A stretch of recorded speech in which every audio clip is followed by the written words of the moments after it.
As a parent, it's important to make sure our children know how to stay healthy and to take care of their bodies. As women, that means a little bit of extra care for our daughters. It can be tough to know when's the right time to make the first visit to the gynecologist with your little girl and what that entails. Yeah, so anchor Julie Broughton wanted to get that answer and ask a doctor.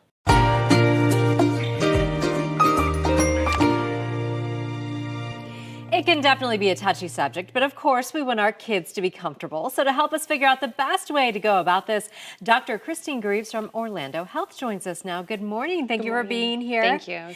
And so some new recommendations have come out as to when a girl should see the gynecologist for the first time. What are those? So the American College of Obstetrics and Gynecology recommends that a woman or pediatric, adolescent, whatever we want to say, a woman between the ages of 13 and 15 see the gynecologist. And if she doesn't have access to that, then talking to a pediatrician or another physician that does specialize in women's health about what she's to expect and everything. Why were these guidelines changed?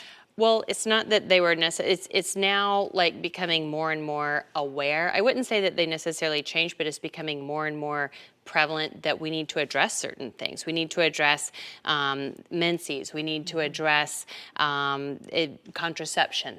We need to make sure that women get the HPV vaccine and discuss any concerns like, pain, pelvic pain, infections that could arise.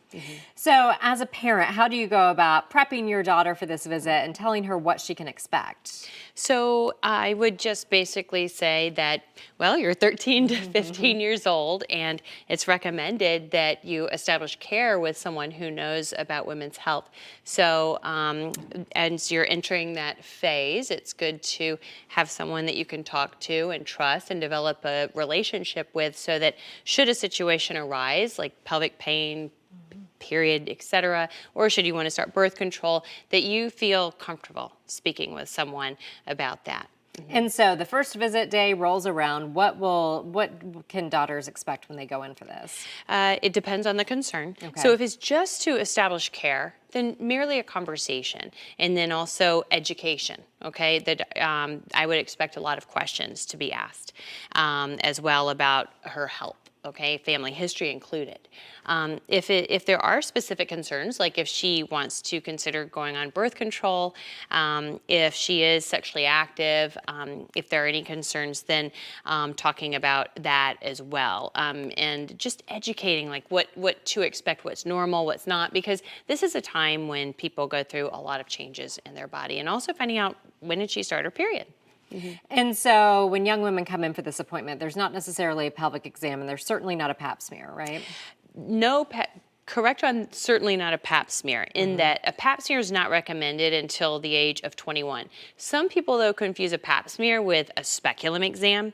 So a pap smear is simply sampling the cervix, okay? So, and sampling those cells and looking at them. The speculum exam, though, is a little different, and certain things may warrant that. Like a speculum exam is where we place something inside in order to look at the parts like the cervix, etc. And so how do you find the appropriate doctor for your daughter? Should you just maybe take her to your own, or how do you go about that? It depends. It depends on who you feel comfortable with. You could talk to your own doctor about that and see if they're comfortable seeing someone. Find out if there's a pediatric gynecologist in your area, and if there is, you could consider that. Some gynecologists are comfortable and love talking to women, and so you could do that. And if you don't feel comfortable asking other people around, you could do your research online and find out. All right, but important to get that door to care open early. Yes. All right, thank you so much, Dr. Thank Greaves. you. Let's go ahead and send it back to the ladies at the desk.